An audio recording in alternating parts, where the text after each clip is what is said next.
Good morning all of you.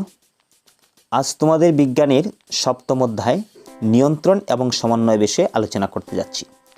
নিয়ন্ত্রণ এবং সমন্বয়, কন্ট্রোল অ্যান্ড কোঅর্ডিনেশন।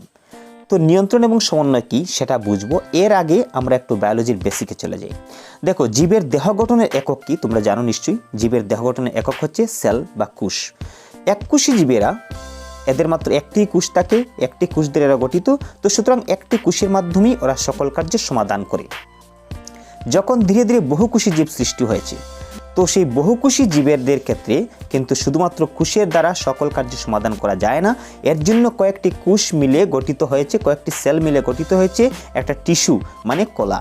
তো এই টিস্যুগুলোর পর গঠিত হয় কি অর্গান। টিস্যুগুলোর মাধ্যমে অর্গান গঠিত হয়েছে অঙ্গ, আর এইভাবে অঙ্গের পর সিস্টেম মানে তন্ত্র, তারপর হয়েছে বডি।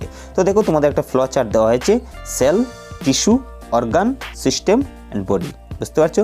সেল থেকে টিস্যু, টিস্যু থেকে অর্গান, অর্গান থেকে সিস্টেম, সিস্টেম থেকে হয়েছে বডি। তো এই ফ্লো চার্ট অনুযায়ী আমাদের বডিটা তৈরি হয়েছে, আমাদের দেহটা তৈরি হয়েছে।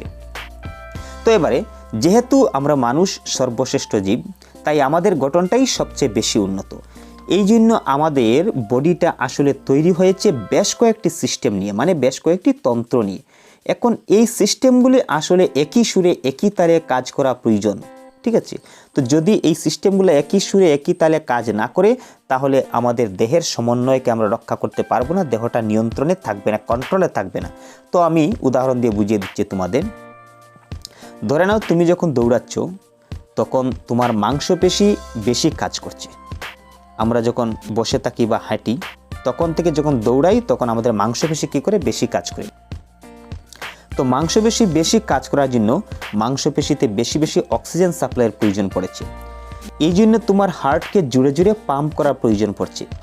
তখন যদি তোমার হার্ট জুড়ে জুড়ে পাম্প না করে, তাহলে তোমার মাসলে অক্সিজেন যাবে না এবং তুমি ঠিকমতো দৌড়াতে পারবে না। এই জন্য তুমি যখন দৌড়াচ্ছ তখন ওই জিনিসটার সঙ্গে সামঞ্জস্য রাখার জন্য তোমার হার্টকেও জুড়ে জুড়ে পাম্প করা প্রয়োজন। তাই বুঝতে পারছো? আবার তুমি যখন ঘুমাবে তখন কি তোমার হার্ট সেই জুড়ে জুড়ে পাম্প করে? জুড়ে জুড়ে যদি পাম্প করে, তাহলে হার্টের যে ধুকধুকানি শব্দে তোমার ঘুম ভেঙে যায়। তো এই যে বডির বিভিন্ন অ্যাক্টিভিটি, বিভিন্ন সিস্টেম, এই মাংসপেশির সাথে আমাদের হার্টের যে যোগাযোগ রক্ষা, এই জিনিসটা যাতে একই সুরে একই তালে হয়, এই জিনিসটা এনশিওর করার জন্য আমাদের বডিতে যেটা তৈরি হয়েছে সেটা হচ্ছে সমন্বয় বা নিয়ন্ত্রণ। সেটার নামই হচ্ছে কোঅর্ডিনেশন, আর এটাই হচ্ছে কন্ট্রোল, নিয়ন্ত্রণ। কথা বুঝতে পারছো? এবারে আমরা দেখব সমন্বয়ে কয়টি প্রক্রিয়া সংঘটিত হয়। তো আমাদের দেহে সমন্বয়ে দুইটি প্রক্রিয়া সংঘটিত হয়, একটা হচ্ছে নার্ভাস কোঅর্ডিনেশন, একটা হচ্ছে কেমিক্যাল কোঅর্ডিনেশন। তো নার্ভাস কোঅর্ডিনেশন যেটা আছে স্নায়ু সমন্বয়, সেই স্নায়ু সমন্বয়ের মধ্যে রয়েছে নিউরন, ব্রেইন এবং স্পাইনাল, এগুলোর মাধ্যমেই সংঘটিত হয়। তো এই সবগুলাকে একসঙ্গে বলা হয় স্নায়ুতন্ত্র, ঠিক আছে? রাসায়নিক যেটা কেমিক্যাল কোঅর্ডিনেশন, সেটা হচ্ছে হরমোন ক্ষরণের মাধ্যমে হয়। তো আমাদের ক্ষেত্রে দুটোই সংঘটিত হয়, স্নায়বিক যেটা রয়েছে নার্ভাস কোঅর্ডিনেশন হয়, এবং হরমোন ক্ষরণের মাধ্যমেও আমাদের সমন্বয় সাধন হয়। তো উদ্ভিদের ক্ষেত্রে কি কোনোদিন শুনেছো যে ওদের নিউরন রয়েছে, ওদের ব্রেইন রয়েছে, ওদের স্পাইনাল রয়েছে? কোনোদিন শুনোনি। তো উদ্ভিদের ক্ষেত্রে তাদের সমন্বয় এবং নিয়ন্ত্রণ শুধুমাত্র হরমোনের মাধ্যমে সংঘটিত হয়। আমাদের ক্ষেত্রে সে সমন্বয় দুইটা প্রক্রিয়া হয়, একটি হচ্ছে নার্ভাস কোঅর্ডিনেশন, একটা হচ্ছে কেমিক্যাল কোঅর্ডিনেশন, ঠিক আছে? উদ্ভিদের ক্ষেত্রে শুধুমাত্র কেমিক্যাল কোঅর্ডিনেশনটাই হয়, মানে হরমোনের মাধ্যমে তাদের সকল সমন্বয় বা নিয়ন্ত্রণ কার্য সমাধান হয়। কথা বুঝতে পারছো? তো চলো আমরা দেখে নিচ্ছি এখন নিউরন বা স্নায়ুকোষ কি। স্নায়ুতন্ত্রে গঠনমূলক ও কার্যকরী এককে নিউরন বা স্নায়ুকোষ বলে। দেখো, স্নায়ুতন্ত্রে গঠনমূলক বা কার্যকরী এককে হচ্ছে নিউরন বা স্নায়ুকোষ। মস্তিষ্ক কোটি কোটি স্নায়ুকোষ দিয়ে তৈরি হয়। আমাদের যে মস্তিষ্ক কোটি কোটি স্নায়ুকোষ দিয়ে তৈরি। এই একটি মাত্র মানব মগজে রয়েছে 1000 কোটি স্নায়ুকোষ বা নার্ভ সেল। আমাদের মস্তিষ্কের মধ্যে রয়েছে 1000 কোটি স্নায়ুকোষ বা নার্ভ সেল, ঠিক আছে? এই যে তোমাদের একটা চিত্র দেওয়া হচ্ছে স্নায়ুকোষের, দেখো সবচেয়ে লম্বা কোষ এবং শাখা প্রশাখাযুক্ত কোষ হচ্ছে স্নায়ুকোষ। যদি বলা হয় জীবদেহে সবচেয়ে বড় কোষ বা লম্বা কোষ কোনটি, মনে রাখবে সেটা হচ্ছে নাম হচ্ছে স্নায়ুকোষ, এবং শাখা প্রশাখাযুক্ত কোষ কোনটি, সেটা হচ্ছে স্নায়ুকোষ, ঠিক আছে? তো মনে রাখবে স্নায়ুকোষ তিনটি প্রধান অংশ নিয়ে গঠিত হয়, একটি হচ্ছে কোষদেহ, একটি হচ্ছে ডেনড্রাইট, একটা হচ্ছে অ্যাক্সন। এইগুলা নিয়ে, এই তিনটি প্রধান অংশ নিয়ে আমাদের স্নায়ুকোষ গঠিত হয়, ডেনড্রাইট, অ্যাক্সন এবং কোষদেহ নিয়ে, ঠিক আছে? তো আমরা দেখে নিচ্ছি এবার নিউরনের কাজ কি, মানে স্নায়ুকোষের কাজ কি। নিউরনের প্রধান কাজ হলো উদ্দীপনা বা স্নায়ুস্পন্দন বহন করা। উদ্দীপনা বা স্নায়ুস্পন্দন বহন করা, ঠিক আছে, সেটা হচ্ছে নিউরনের প্রধান কাজ। উদ্দীপনা বা স্নায়ুস্পন্দনটা মানে কি, আমি একটু তোমাদের বুঝিয়ে দিচ্ছি। ধরে নাও একটা পিপিলিকা তোমার পায়ের মধ্যে হুল ফুটিয়েছে। তো পিপিলিকা যখন পায়ের মধ্যে হুল ফুটাবে তখন আমরা ব্যথা অনুভব করি। এই যে ব্যথা অনুভবটা করেছে, এটা কিসের মাধ্যমে সংঘটিত হয়েছে? যদি তোমার ওই জায়গাতে কোনো সেন্স না থাকে, যদি কোনো স্নায়ু না থাকে, তাহলে সেই ব্যথাটা আমরা বুঝতে পারবো না, ঠিক আছে। তো সেটাই হচ্ছে স্নায়ুস্পন্দন বা উদ্দীপনা। এটা হচ্ছে সেন্সরি নিউরনের কাজ। তো সেন্সরি নিউরন রিসেপ্টর থেকে কেন্দ্রীয় স্নায়ুতন্ত্রে এবং মোটর নিউরন কেন্দ্রীয় স্নায়ুতন্ত্র থেকে ইফেক্টরে স্নায়ুস্পন্দন বহন করে, ঠিক আছে। তো নিউরনের প্রধান কাজটা কি আমরা পেয়েছি? উদ্দীপনা বা স্নায়ুস্পন্দন বহন করা। এবার আমরা পাইব যে সেন্সরি নিউরন কি, মোটর নিউরন কি, এদের কাজটা কি আমরা ভালোভাবে জানতে পারবো। তো দেখো, আমাদের মস্তিষ্ক থেকে সৃষ্ট স্নায়ুকে করটিক স্নায়ু বলে, মনে রাখবে। মস্তিষ্ক থেকে সৃষ্ট স্নায়ুকে করটিক স্নায়ু বলে। তো মানুষে এদের সংখ্যা হচ্ছে 12 জোড়া। তো করটিক স্নায়ু মানুষে, মনে রাখবে, 12 জোড়া। 3 প্রকার স্নায়ুকোষ রয়েছে, এই যে বলেছিলাম 3 প্রকার স্নায়ুকোষ। সংজ্ঞাবহ বা সংবেদী বা সেন্সরি স্নায়ু, তারপর হচ্ছে চেষ্টি বা মোটর স্নায়ু, তারপর হচ্ছে মিশ্র স্নায়ু। তো সংজ্ঞাবহ বা সংবেদী বা সেন্সরি স্নায়ু কি? যাহা দেহের বাইরে থেকে পাওয়া স্নায়ু উদ্দীপনা মস্তিষ্কে নিয়ে যায়। যেমন দেখো, তাপ, আলো। তুমি সূর্যের আলোতে গিয়েছো, তো সূর্যের আলোতে যাওয়ার পর তোমার শরীরে যে গরম অনুভব হয়, সেই গরম অনুভবটা আমরা কীভাবে বুঝতে পারি? এটা সেন্সরি স্নায়ুর কাজ। সেন্সরি স্নায়ু কী করে? সেই দেহের বাইরে থেকে পাওয়া যে স্নায়ু উদ্দীপনা, সেটা আমাদের মস্তিষ্কে নিয়ে পৌঁছায়, তারপর আমরা সেটা বুঝতে পারি। কথা বুঝতে পারছো? তো চেষ্টীয় বা মোটর স্নায়ুর কাজ হচ্ছে যাহা স্নায়ু উদ্দীপনাকে মস্তিষ্ক থেকে দেহ প্রান্তের পেশিতে, অর্থাৎ হাত পা ইত্যাদিতে নিয়ে যায়। মিশ্র স্নায়ুর কাজ হচ্ছে যা বাইরে থেকে পাওয়া স্নায়ু উদ্দীপনা মস্তিষ্কে সংবেদী স্নায়ুর মতো নিতেও পারে, আবার মস্তিষ্ক থেকে স্নায়ু উদ্দীপনা চেষ্টীয় স্নায়ুর মতো দেহের প্রান্তীয় অংশে নিয়ে যায়, অর্থাৎ উভয় স্নায়ুর গুণসম্পন্ন, মানে স্নায়ুর মতো কাজ করতে পারে, আবার চেষ্টীয় স্নায়ুর মতো কাজ করতে পারে, সেটা হচ্ছে মিশ্র স্নায়ু। কথা বুঝতে পারছো? এই 3 প্রকার স্নায়ুকোষ রয়েছে, মনে রাখবে। 3 প্রকারের মোটামুটি কাজ তোমরা পেয়েছো, এটা মনে রাখবে, ঠিক আছে। তো এবারে দেখো, স্নায়ুতন্ত্র কি? যে তন্ত্রের সাহায্যে প্রাণী উত্তেজনায় সাড়া দিয়ে প্রাকৃতিক পরিবেশের সাথে সম্পর্ক রক্ষা করে দৈহিক, মানসিক ও শরীরবৃত্তীয় কাজের সমন্বয় ঘটায়, দেহের বিভিন্ন অঙ্গের মধ্যে পারস্পরিক সংযোগ সাধন করে এবং তাদের কাজের মধ্যে সুসংবদ্ধতা আনয়ন ও নিয়ন্ত্রণ করে, তাহাকে স্নায়ুতন্ত্র বলে, ঠিক আছে। মানে যে তন্ত্রের সাহায্যে প্রাণী উত্তেজনায় সাড়া দিয়ে প্রাকৃতিক পরিবেশের সাথে সম্পর্ক রক্ষা করে আমাদের দৈহিক, মানসিক, শরীরবৃত্তীয় কাজের সমন্বয় ঘটানো, দেহের বিভিন্ন অঙ্গের মধ্যে পারস্পরিক সংযোগ সাধন করা, এই সব কিছু যাহার মাধ্যমে নিয়ন্ত্রণ হয়, সেটার নাম হচ্ছে স্নায়ুতন্ত্র। কথা বুঝতে পারছো? ঠিক আছে। তো এবার দেখো, স্নায়ুতন্ত্রকে কয়টা ভাগে ভাগ করা হয়েছে? মনে রাখবে, স্নায়ুতন্ত্র 2টা ভাগে ভাগ করা হয়েছে, কেন্দ্রীয় স্নায়ুতন্ত্র এবং প্রান্তীয় স্নায়ুতন্ত্র। তো কেন্দ্রীয় স্নায়ুতন্ত্র কি নিয়ে গঠিত? মস্তিষ্ক এবং সুষুম্না কাণ্ড নিয়ে কেন্দ্রীয় স্নায়ুতন্ত্র গঠিত, মনে রাখবে।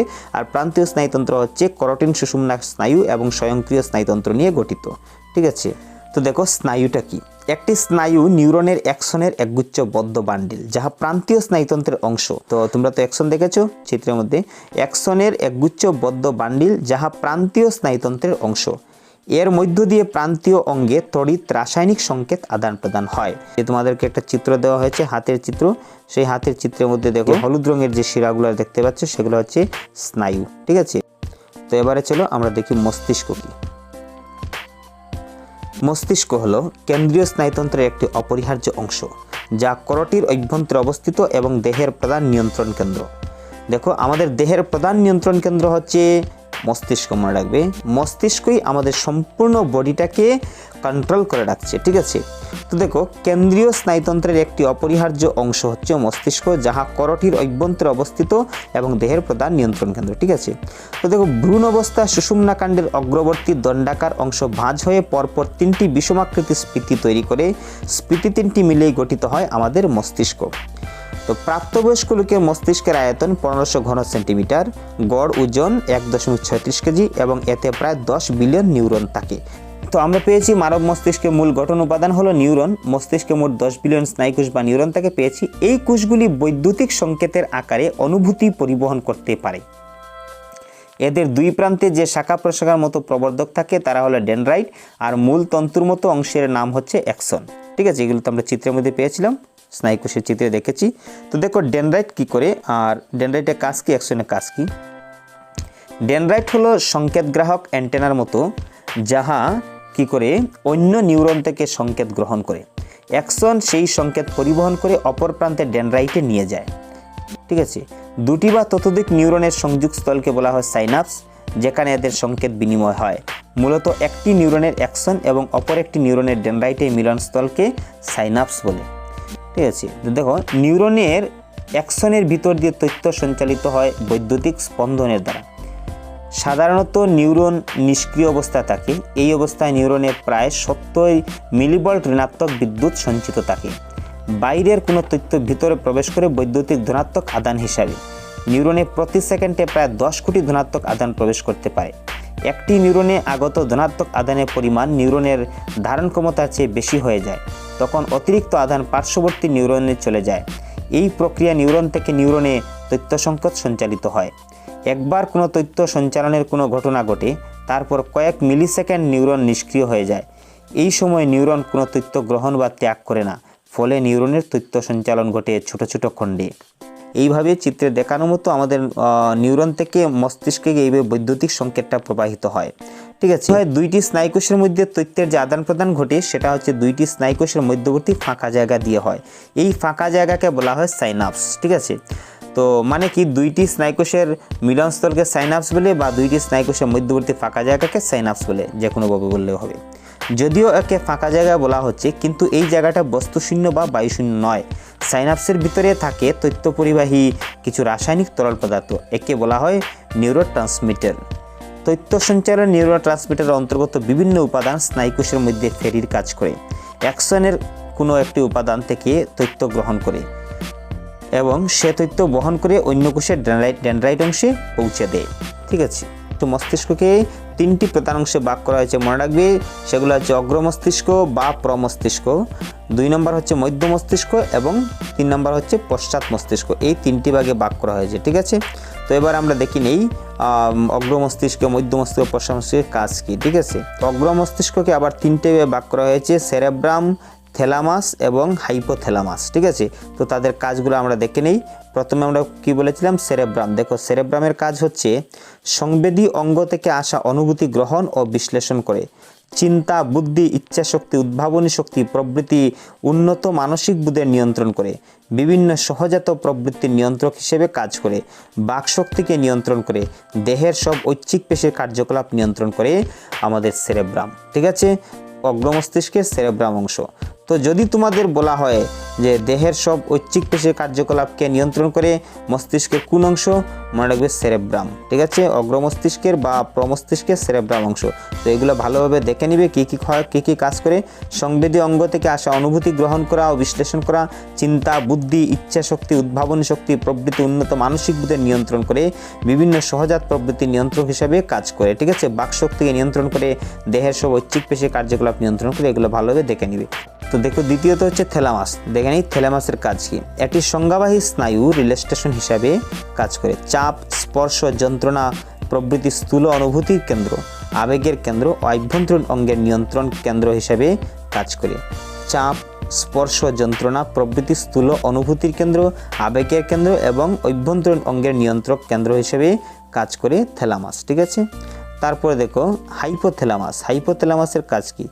স্বয়ংক্রিয় স্নায়ুকেন্দ্রের কেন্দ্র হিসেবে কাজ করে, দেহের তাপ নিয়ন্ত্রণ করে, ক্ষুধা, তৃষ্ণা, ঘুম, ঘাম, রাগ, পীড়ন, ভালোবাসা, ঘৃণা, যন্ত্রণা, উদ্বেগ প্রভৃতির কেন্দ্র হিসেবে কাজ করে। তারপর নিউরো হরমোন উৎপন্ন করে, ট্রপিক হরমোনের ক্ষরণ নিয়ন্ত্রণ করে। ভ্যাসোপ্রেসিন ও অক্সিটোসিন নামে দুরকম নিউরো হরমোন সরাসরি ক্ষয়িত করে এবং তা পশ্চাৎ পিটুইটারির মধ্যে জমা থাকে। এগুলা হচ্ছে হাইপোথ্যালামাসের কাজ, মানে প্রমস্তিষ্কের কাজ। ঠিক আছে, তো দেখো মধ্য মস্তিষ্ক। মধ্য মস্তিষ্কের কাজ হচ্ছে এটি অগ্র পশ্চাৎ মস্তিষ্কের মধ্যে যোগসূত্র রচনা করে, দর্শন ও শ্রবণ তথ্যের সমন্বয় ঘটায় এবং প্রতিবেদন সৃষ্টি করে। অগ্র মস্তিষ্ক মানে প্রমস্তিষ্ক এবং পশ্চাৎ মস্তিষ্কের মধ্যে যোগসূত্র রচনা করে, মধ্য মস্তিষ্ক দর্শন ও শ্রবণ তথ্যের সমন্বয় ঘটায় এবং প্রতিবেদন সৃষ্টি করে। আমরা যদি দেখি বা শুনি, তো এই তথ্যের সমন্বয় কে ঘটায়, মধ্য মস্তিষ্ক করে। ঠিক আছে, মনে রাখবে। তারপর দেখো পশ্চাৎ মস্তিষ্ক। পশ্চাৎ মস্তিষ্ককে আবার 3টে ভাগে ভাগ করে, সেরেবেলাম, মেডুলা অবলঙ্গটা এবং পনস। তো দেখে নেই পশ্চাৎ মস্তিষ্কের সেরেবেলামের কাজ কি। পশ্চাৎ মস্তিষ্কের সেরেবেলামের কাজ হচ্ছে ঐচ্ছিক চলাফেরা নিয়ন্ত্রণ করে, ঐচ্ছিক পেশি পেশিটা নিয়ন্ত্রণ করে, দেহের ভারসাম্য ও দেহভঙ্গি বজায় রাখে, চলাফেরার দিক নির্ধারণ করে। কথা বুঝতে পারছো? ঐচ্ছিক চলাফেরা নিয়ন্ত্রণ করে, আমাদের ইচ্ছা ঐচ্ছিক পেশি যেগুলো আছে এগুলো পেশিটা নিয়ন্ত্রণ করে এবং দেহের ভারসাম্য সমতা রক্ষা করে, দেহভঙ্গি বজায় রাখে, চলাফেরার দিক নির্ধারণ করে সেরেবেলাম। ঠিক আছে, তারপরে দেখো মেডুলা অবলঙ্গাটা কি করে, কি বলেছে, মেডুলা অবলঙ্গাটার কাজ হচ্ছে হৃদস্পন্দন, শ্বসন, গলধকরণ, কাশি, রক্তবাহিকা সংকুচন, লালাকরণ প্রভৃতি স্বয়ংক্রিয় নিয়ন্ত্রণ কেন্দ্র হিসেবে কাজ করে এবং বমন মানে বমি করা, মলমূত্র ত্যাগ, রক্তচাপ, পৌষ্টিক নালীর পেরিস্টালসিস নিয়ন্ত্রণ করে। এগুলো হচ্ছে মেডুলা অবলঙ্গটার কাজ। তারপর রয়েছে পশ্চাৎ মস্তিষ্কের একটা অংশ রয়েছে পনস। পনসের কাজ হচ্ছে সেরেবেলাম সুষুম্নাকাণ্ড মস্তিষ্কের অংশের মধ্যে রেল স্টেশন হিসেবে কাজ করে, দেহের দুপাশের পেশির কর্মকাণ্ড সমন্বয় করে, স্বাভাবিক শ্বাসক্রিয়ার হার নিয়ন্ত্রণ করে, এখান থেকে সৃষ্ট পঞ্চম থেকে অষ্টম করোটিক স্নায়ু দেহের নানাবিধ কাজ সম্পন্ন করে। এগুলো হচ্ছে পশ্চাৎ মস্তিষ্কের পনসের কাজ। ঠিক আছে, তো দেখো আজকে আমরা পেয়েছি স্নায়ু কি, স্নায়ুকোষ কি, স্নায়ুগুলা কী কী নিয়ে গঠিত, মস্তিষ্ক কি, মস্তিষ্কের মধ্যে কিভাবে স্নায়ুর বৈদ্যুতিক সংকেত প্রেরণ করে, তারপর মস্তিষ্কের কয়টা অংশ, মস্তিষ্কগুলোকে কী কী ভাগে ভাগ করা হয়েছে। ঠিক আছে, আগামী দিন আমরা অন্য বিষয়ে আলোচনা করব।